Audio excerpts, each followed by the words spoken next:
Okay, Great there's metaphor. opportunity, there's there's empowerment, but there has to be development. And I think practically what we try to do really well is take our leaders, take our students, and not just give them a chance to drive, because congratulations, you can drive, but you just wrecked the car. So I watch leaders sometimes go, well, that person wrecked my car, metaphorically. Yeah. And I'm like, well, that's not the person's fault, that's your fault.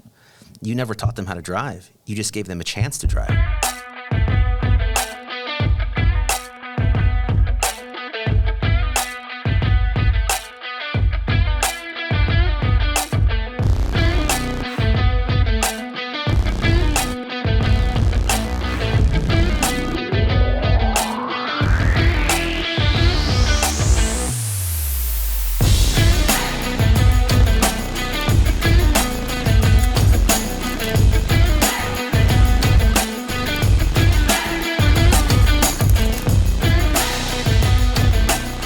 Welcome to Cultural Catalyst, where we help you learn how to live fully alive, co-labor with God, and change the world. And today I have Gabe Valenzuela with us. Did I even pronounce your name right after all these years? Yeah, you did good. I mean, you're like pretty good. Yeah, 6 out of 10. You got to roll your tongue a little bit to get it right, right? But you did great. You did it right. Yes. Yeah. And Gabe is the overseer of second-year school ministry. You've been with us for how many years? Oh my gosh. Oh man, I think this is my 9th or 10th year leading school, and then I was on staff 3 years as a revival group pastor before that, and then I was in Weaverville for 3 years, and I was on staff 3 years as a youth pastor before that. So I've been in Reading since I was 18. Gosh, on staff for a while. Forever. For sure, and you're married to Bill Johnson's only begotten daughter. Yeah, which is why I'm still on staff, because it's hard to fire me. No, that's not true. Yeah, Leah. Leah's your daughter. Leah's my wife. Leah is Bill's daughter, your wife. Yeah. And it'd be weird the other way. She's like a daughter to me, too. I was actually in the hospital when she was born.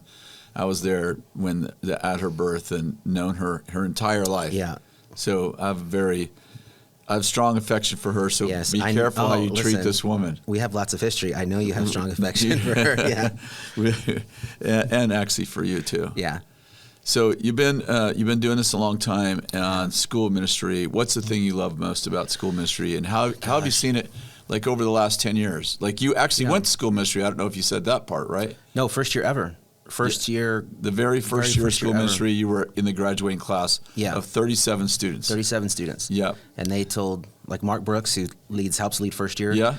Brian Johnson, all these amazing people. They were in the class. Yeah. Yeah. Did Jen go that year? No, Jen wasn't that year. Next year, I think. Yeah, some really great people. And, I think you gave Mark the lead over first year after that was over. And you told me, make sure you go to second year. Yeah. So that's what I did. And, school continues to be amazing. It continues to grow and develop. Have you seen like any evolution of the school from when you went? Obviously, so it's grown so big, but yeah, I mean, there's been huge changes, right? Mm-hmm.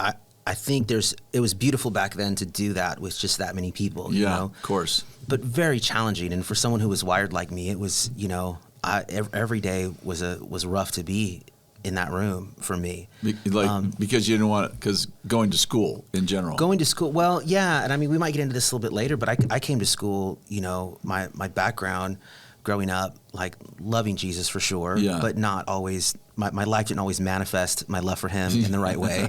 And I think, if you're listening on the podcast and you're not looking, I'm Mexican, so that's how that works. And so that comes with... What do you think that has anything... I mean, we kind of joke about it privately because we've known each other forever, but what does it have to do with anything, really? Yeah, well, for me, I think the culture... family you grew up in, right? Family I grew up in. So there's aspects of what we do in our house, like every kind of church family is unique and different. Of course. That works really well for my culture. So we talk about culture of honor. We talk about fathers and mothers. I'm there, right? It feels really great. Because you kind of that's kind of the Latino Mexican cultures like totally. that. And I'm Spanish, so we have very similar so we experiences really about well. our families, right? Fully. So I love that part. But I came to school the first year, and you guys were talking about vulnerability and authenticity, and open your heart and tell all your stuff. That did not go well. Like be real. Me. Be real. That did not.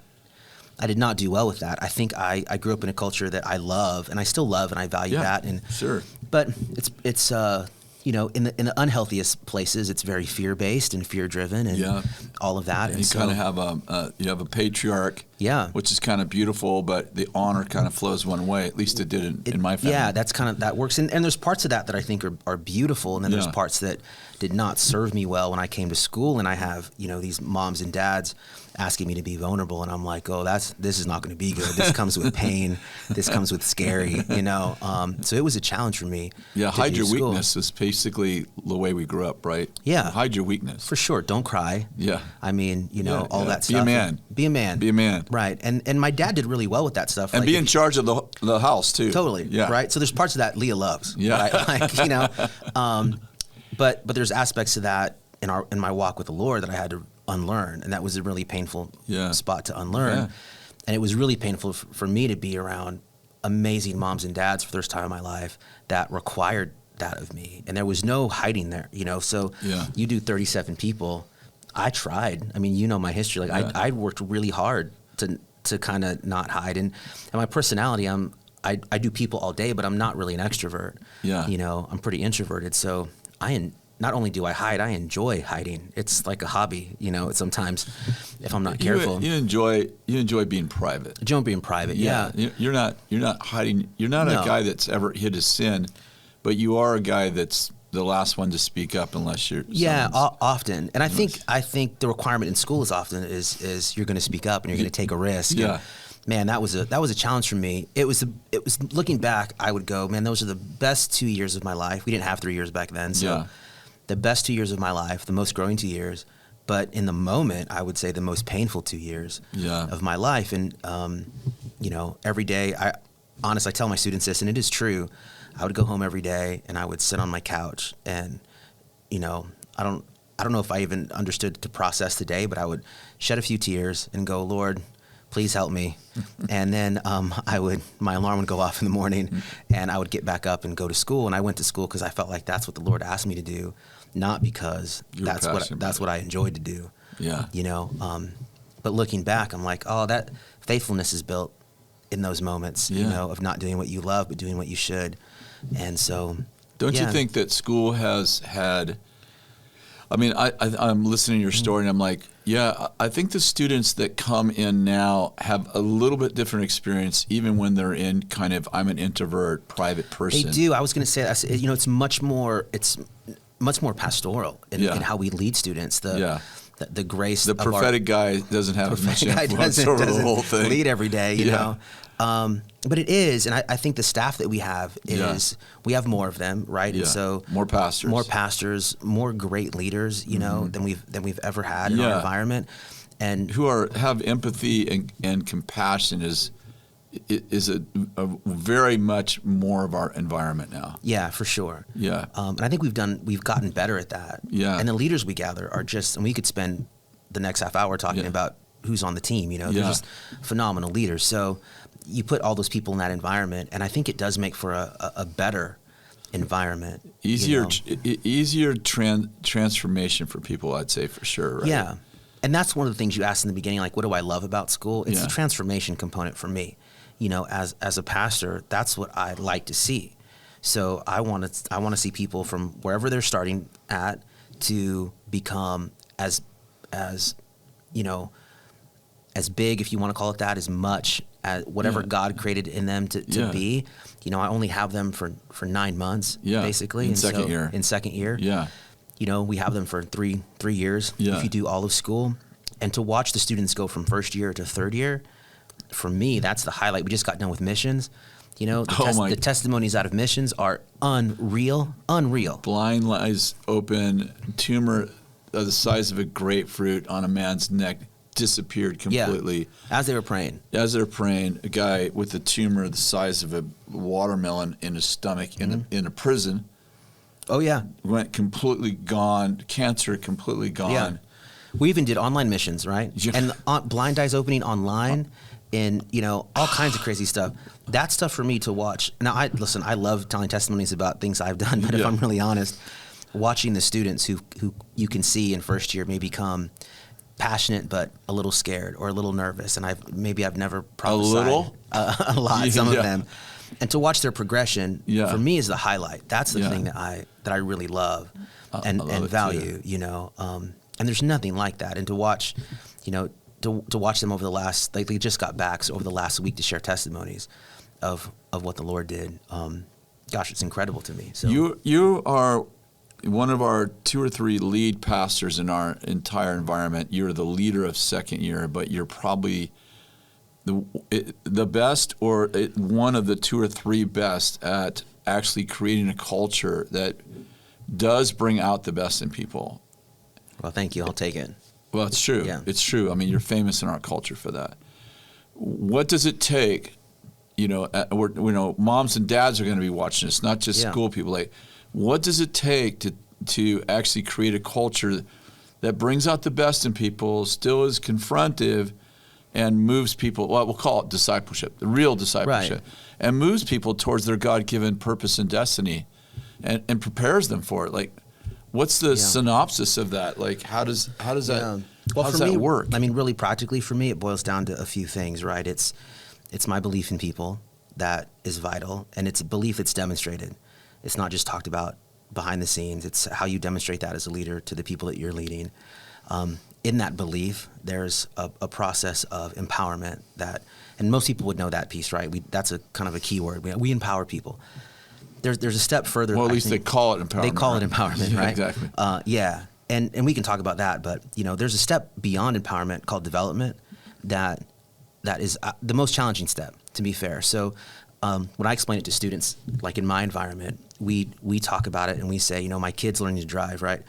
And and I have 2 that drive, 2 that are driving, 2 that aren't. But when the 2 oldest ones, this is true, they came out of their room one day, and one of my kids said, "I know how to drive." And I said, "You do? Who taught you?" And he said, "I saw it on YouTube." 100%. You're gonna kill me, man. You're gonna kill me. This is my grandchildren's. Like, I learned everything on YouTube. He said, "I saw it on YouTube," and I was like, "Oh, that does not work. You know, it doesn't work."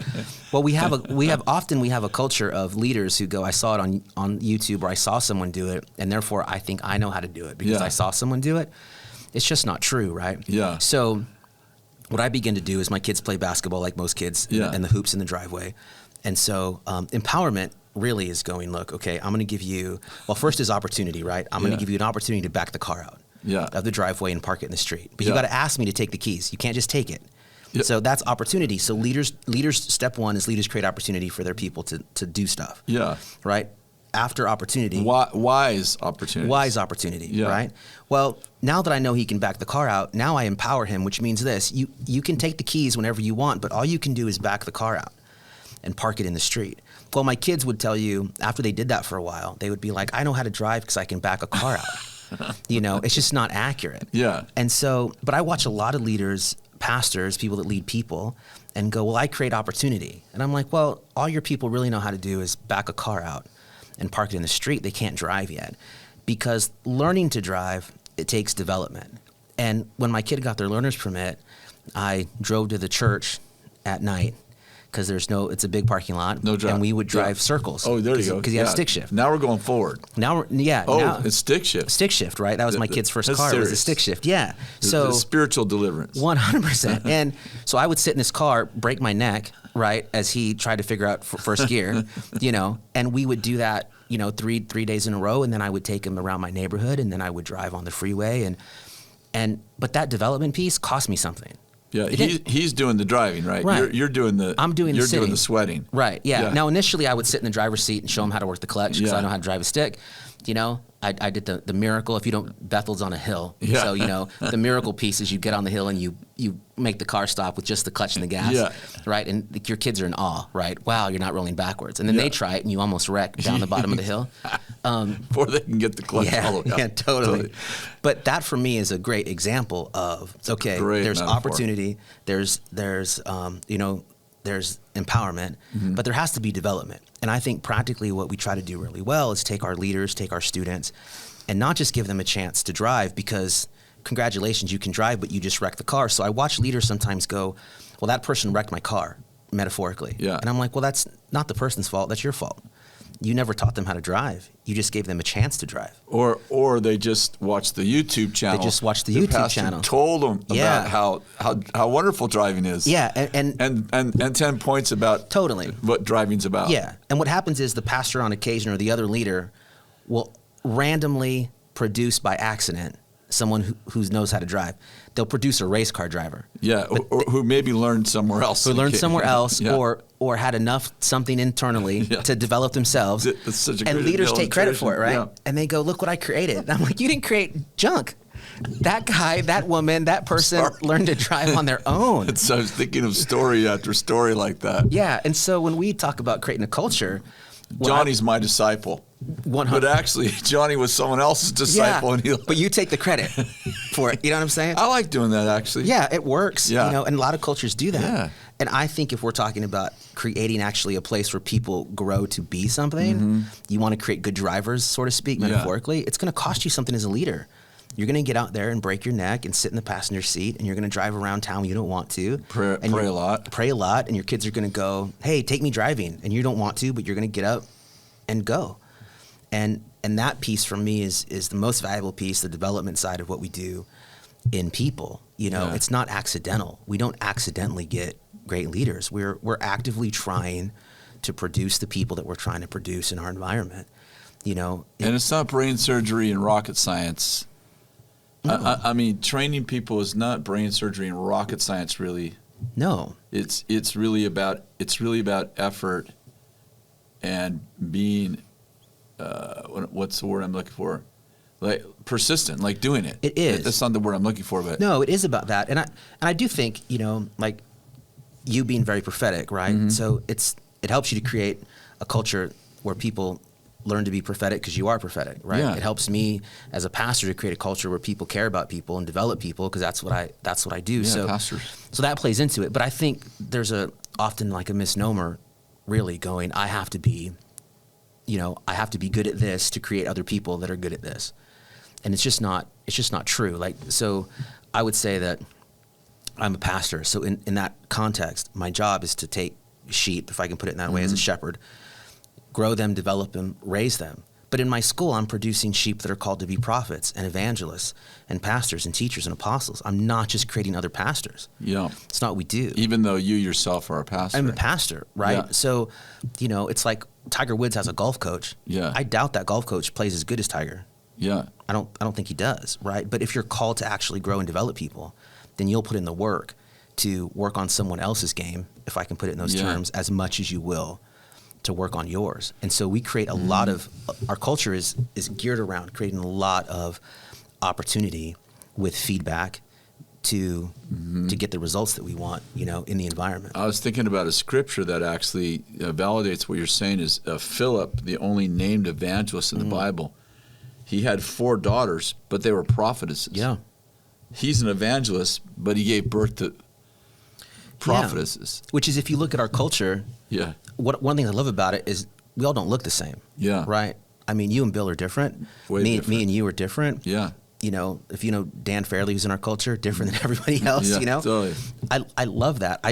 You get a chance to go to a lot of churches, and often what we find, and again, not a statement of hopefully dishonor, but everyone looks the same in certain places. Yeah, and I'm be like me. Yeah, I don't think family does that. Yeah. I don't think family looks like that. And I think you do a disservice to the people that God gave you in raising them up if you communicate you have to look or be a certain way. I think, okay, we're going to deviate just for a minute. This is going to be a rabbit. We'll shoot this thing in 2 minutes. All right, let's see. But I noticed that Bethel is, what you just said actually is one of our, not just core values, but it's a culture, right? Yes. Where, it probably started with the fact that Bill and I we're not always on the same page. Like we wouldn't always do it the same way. Like me and you aren't always on the same page. No, and I'm saying it's just from the leadership all the way through our leadership. 100%. So like when we're going through COVID and Bill's like, I don't know if I believe in vaccinations, and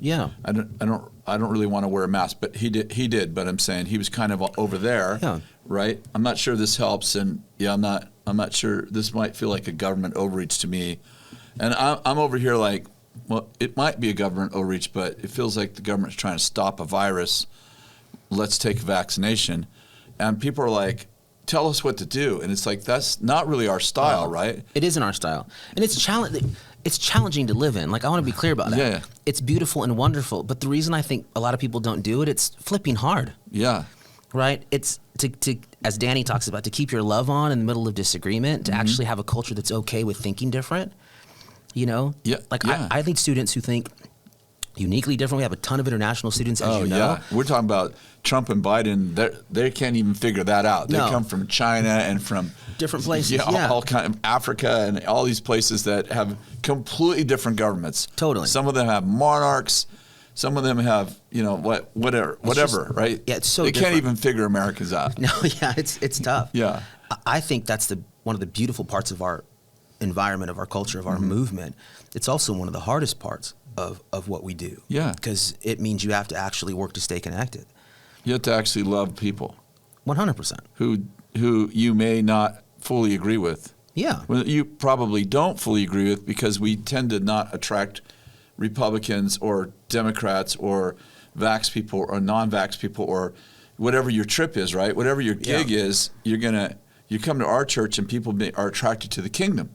100%. And they came because they're attracted to the kingdom. They're not attracted to the Trump kingdom or the Biden kingdom or the social justice kingdom. They're attracted to the kingdom, right? Or you think you're attracted to that, and then you get here for 6 months, and then you meet people that don't think like you. Yeah. And you have to work through that process. And one of the things that's beautiful. Happens every day in our school. Yeah, I've watched the students, because I see them every day, right? Yeah. So that is a bonus to what we do, is my life is with them. So, you're in the not like a trenches. senior pastor who's maybe a Sunday. We see them, 4 times a week. Yeah. And we talk to them a lot about their history and their story, and to watch them have to walk through disagreement to get to love is such a beautiful process. For a lot of our students. And I think that in religious culture, you typically surround yourself with people who agree with you, and then the algorithms that we know about in social media is feeding you what you already believe. Oh, yeah. So you kind of grow up in an echo chamber when you isolate yourself to us in most churches, right? Oh, yeah. And then you come to our place, and it's like, it's not an echo chamber. Like, you got someone in your revival group who desperately disagrees with something that you hold very dear. Yeah. And you're like, how are we in the same church? Why are we in the same school? It happens all the time. Every day, right? And we have these dialogues. I know you have them, I have them too, with the school ministry students. I'm like, all right, let's bring up a thing. And then we have this passionate dialogue between the students and me and them talking through. And the goal of those dialogues is not to be right, but to listen. Can you listen to the Democrat when you're a Republican in our environment? Can you listen? Can you listen to the rich when you're poor? When you're poor. And vice versa. Yeah. Can you listen to the black person when you're a white person? Yeah. Can you listen to the international person's view of America when you're a patriot? Yeah, all of that. All of it. It just goes on every day, right? Yeah, just name a subject and we're polarized. We're doing it. Yeah. But I love the fact that for me, it isn't about being right or wrong. It's often about listening. But I love that we actually teach students how to do it. Yeah. Because it's not often done. And culture has shifted. I mean, gosh, in the last 10 years, it's like never done. Right? And my gosh. Parts of us that I love, if I could take you into those moments of you interacting with students, it teaches them that it's okay to disagree. It teaches them they can ask difficult questions.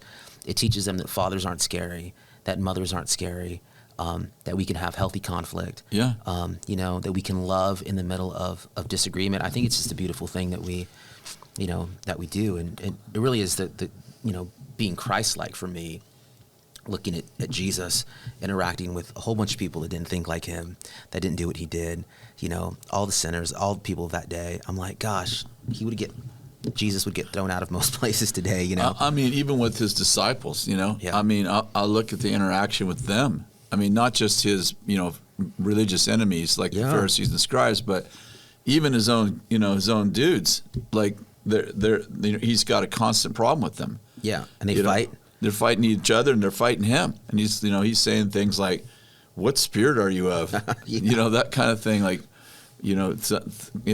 teasing him. You sons of thunder. Like, it's like your anger is like, "What spirit are you of?" I feel like our school is so New Testament. so Book of Acts in my mind. I mean, we try. I would say we try. It's not perfect. No, and I think that's the beautiful part of it is being able to go, when we get it wrong, we try to be quick to apologize. And what I can say is I think we try to do our best every day. We try to come with our A game and do our very best every day. And then often we fail because we're people. And even in that, I'm like, man, there's great lessons there of we fall forward as best we can, take up some ground while we do it and get up and move on. And, and I find myself in a constant state of apology. I 2 days ago. You did apologize the other day in school. Yesterday. 2 days ago, I made a statement and, actually just in joking. And we kind of have the same sense of humor, like in the families we grew up in. And the more you're endeared to someone, the more you tease them, which doesn't work for many of our students, especially some of our internationals. Right. And I said something unjust, and somebody came up afterwards and said to me, "You really broke my heart. I'm fighting off being angry with you. You're supposed to be a man of God, and you shared this thing. It wasn't sexual or anything like that." And I was like, "Ooh, I'm very sorry." So the next day, I spoke again in school, and I started by asking her to stand up, and I apologized to her. But I feel like that's just it's a part of the students aren't the only ones learning. No, I think, gosh, if I could tell students, they get worked, the Lord works them internally, a bit externally. But I'm like, as a staff, I probably, if I'm really honest, I probably sit with at least 1 to 2 staff members a week that are getting worked by students that are growing and developing their own self. I just sat with one yesterday at my house crying, going, what am I even doing here? And I'm like, oh yeah, you're doing what those students are doing. Yeah, exactly. Just bigger and quicker. And all of those things are true. So yeah, we're all in that spot of, I don't think that spot ever stops. Yeah. As long as we continue to put ourselves, in a spot to grow and develop, God's like, yeah, well, let's do that. I love it. My 3 of my grandkids, and my son have gone through the school ministry. I've got two of them in school right now, Riley and Isaac. Isaac came to school as a very, very nominal Christian, really wasn't walking with the Lord hardly at all. He was there, I think, 1 month, had an encounter with the Lord. I mean, he wasn't asking for it. It just had an encounter with the Lord, got stuck to the floor, thought he was there for 15 minutes. Turned out that he was there for 4 hours. And when he got off that floor, that young man was a different man. He was. And, from that moment on, now he's in 3rd year. And I have to keep looking at him like someone, the body snatchers took this kid's body and killed the guy inside and came alive in him. And he's just alive. I mean, he's just alive, and he's just loving God, comes often and, hey, Papa, can I come over and talk to you? And he sits down and tells me, what Jesus is doing in his life. And, hey, this had this spiritual experience, and what do you think this means? And, I'm like, wow, 3 years ago, we were talking about your crazy, dysfunctional life. And now we're talking about you loving Jesus. And I don't think there's a place on earth like this place. No. I don't think so. I hope whatever you're doing, if you're watching and you're like, our church is the best church, I'm like, hopefully you feel that way. Hopefully you feel like your place is the best. Yeah, for sure. But I feel like what we're doing is the best place in the world to change lives. I mean, to actually change lives. Oh yeah, I love what we're doing. I love what we're doing in school, and then all the other 1,000 things that we're doing. Church, as part of our culture, technology. We just had Richard Jordan on here and his encounter, sharing crazy encounters. Richard was amazing. Yeah, like I said, missions just happened, and we just got Carl. Our guys are in the Ukraine doing stuff right now. We interviewed him too. And I'm just like I left after staffing the other day, just going home and told Leah, I'll just the stuff that we do is incredible. I don't know any other place that does what we do from a little town in California that you can't get to by, what I mean? Like it takes two flights. Any town. Yeah. To any town. Yeah, it's amazing to me what the Lord's doing through people that just say yes. We were in New York last week and with 85 students, and literally they said, hey, if you want a prophetic word, just line up here. 660 people lined up outside of the Salvation Army Theater, Gabe. down the street and around the corner in freaking Manhattan, New York. That's crazy. And they're just starving for connection. Yeah, and people are coming to know Jesus. My favorite, probably, my favorite testimony that I've heard so far, just my personal favorite, maybe it's because I'm a pastor, and you heard it, but they take a team to San Diego. They're in the middle of downtown San Diego in the morning. They, as a group, they're just, they're praying together, getting ready to do ministry for the day. This woman walks up and shows them a picture of her son. Her son's been lost. This is a great story. Yeah, her son's been lost. She's been looking for her son. She goes and pays the fee to park in the parking garage. Yeah, and then looks for her son. She's been doing it every day. Goes to where a lot of homeless are. Where he thinks he might be. Camp. Yeah. She's doing that since the 1st of December. Since she lost her son the 1st of December. Yeah, and so we're doing this April 1st, so that's how many months it's been. Yeah, how many months? Every day she's down there. So the team, students, like 15 students or so, say, well, can we just pray for you? So they gather her and they pray. One of our students, not our staff, one of our students, as they're praying, says boldly, today will be the day. This is going to be the day you find your boy. And they pray for her. They just send her on her way. Show us a picture of him. She showed the picture to everybody. Yeah. She showed the picture because she said, if you see him, if you see him, let me know. This is what he looks like. And so she gets this prophetic word from one of our students. Today's the day, which I think is bold, right? Totally. And they go off, do ministry. They're doing it for however many hours they're doing it. They come back toward the end of the day in the same parking lot to pray together. Just debrief, pray as you would on any mission trip. As they're doing that, they look off in the distance, and this woman's walking back with a teenage boy on her arm because she found her kid that day. That, she gets this prophetic word from our students, and she finds her boy. I'm like, that story wrecked me. I love all the miracles. Crazy. I love all of that stuff, But you have kids. I have kids. The heart of a mom. To be that committed every day to go look for her son, and somehow in a small interaction with students who just love Jesus, who happen to just said, I'm going to go to that community, I'm going to spend a week there, and I'm going to just be used by God as much as I can be, to take that level of risk and for the Lord to be on it, and she finds her boy that day. Her life will never be the same. And they end up praying for the boy. Neither will his life. Yeah, they pray for the boy. They pray for the mom. It's just an amazing story. Such a great story. And I love that. I love those big stories. I love the little stories. Johanna, one of our staff, lost an earring in the airport 6 months ago in the parking lot. And she's like, and then she's back in the same airport, just on this mission trip. Yeah. She's sitting there and she's like, Lord, I'd sure like to have my earring back. She lost 6 months in the airport. In the parking lot of the airport. In the parking lot of the airport. She's sitting in her chair and she's like, Lord, I'd sure like to get my earring back. And a second later, she feels something that she's sitting on. She pulls it out, and earrings in the chair. Oh, yeah. I saw the earring. I double-checked just to make sure. In the airport chair. I mean, it's just like little stuff like that just wrecks my brain. Oh, it's a reminder to me that, God cares. We know that. We give our life to that.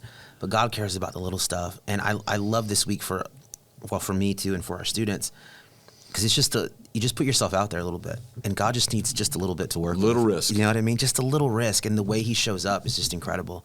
So, yeah. Hey, would you pray that people will be watching this for over the next few months? It'll be playing over and over on YouTube. Why don't you just pray for people, the two kinds of people on here that I think of right now are the people who haven't been discovered. Yeah. And leaders who are like, oh, that's beautiful. How do I start? I'd love for you just to pray for those. Let's pray for both of those people. Yeah, let's do that. Gosh, Lord, first we say that you're so good. You're such a good Father. Yes, you're the best Father, Lord, and we just want to be used by you any way we can, and we give our life to that purpose, Lord, to demonstrate your kingdom everywhere that we go. And so, Lord, we pray first for those leaders that are leading people that you've given charge, Lord, over that you would put in them, Lord, the heart of a mother, the heart of a father, the heart of a coach, the heart of a leader, the heart to take the people that are around them and do their very best to create greatness inside of them, do their very best to lead them where they can be fed, they can be healed, they can be delivered, they can find you. Lord, I ask that, Lord, you would give in those leaders the heart to actually take the time necessary to grow the people around them. That growth often takes time. And so, Lord, would you help us to just be diligent and faithful, and persistent in our pursuit of you and our pursuit of people, as we pursue them for you. Lord, I'm just reminded of Father, when you ask just the most beautiful question ever, which is, "Do you love me?" And Peter says, "Yeah, Lord, you know that I love you, and if you love me, then you'll get to actually feed my sheep." And there's such joy, Lord, in feeding sheep and how we demonstrate our love for you and how we take care of others. So, Lord, I pray for those leaders that they would learn to do that. Lord, that it would be a demonstration of their love for you as they lead the people around you, Lord. And for the other group of people, the people that are learning and growing and developing, the people that are still waiting to get in the car, to drive, to be given opportunity, Lord, I pray that you would open doors, you would bring around them the right people, Lord, that you would help them to live with understanding that that their dream isn't dead, that it's still yet to be fulfilled. Lord, and even if it takes a miracle, that you would show up for them in these amazing, unique, and unexpected ways. Lord, I pray for those people that are sitting on their dreams, Lord, that you would go above and beyond for them, more they could ever ask, more than they could think, more than they could imagine. Lord, that you would be a light to them, Lord. I heard you say this, Kris, one time, a lamp to their feet, a light under their path. And sometimes it's the first step, sometimes it's the whole path. But Lord, you know that we're following you irregardless, Lord. So for those people, would you just light up the next step for them? Yes, Lord, and where to go and what to do and the risk to take, knowing that in the small step, in the little risk, you show up in the most amazing ways. Thank you, Lord, thank you for the testimonies that come out of people that just want to say yes to you. So, Father, all those amazing testimonies we shared today, all those things, Lord, do it again in the people that are listening today. In Jesus' name, amen. Thank you, Lord. Amen. Thank you so much for listening. If you're interested in the school ministry, you can just get on Bethel.com and just click schools, and it'll take you to all of our schools, our tech school, our Conservatory of the Arts, and of course the BSSM school, which, by the way, we have on campus and we have now online. So we can do it all over the world. And in Spanish. We just started a Spanish. Come on. Yeah, there we go. There it is. Spanish school right there. God bless you, and I hope you have a wonderful, wonderful week.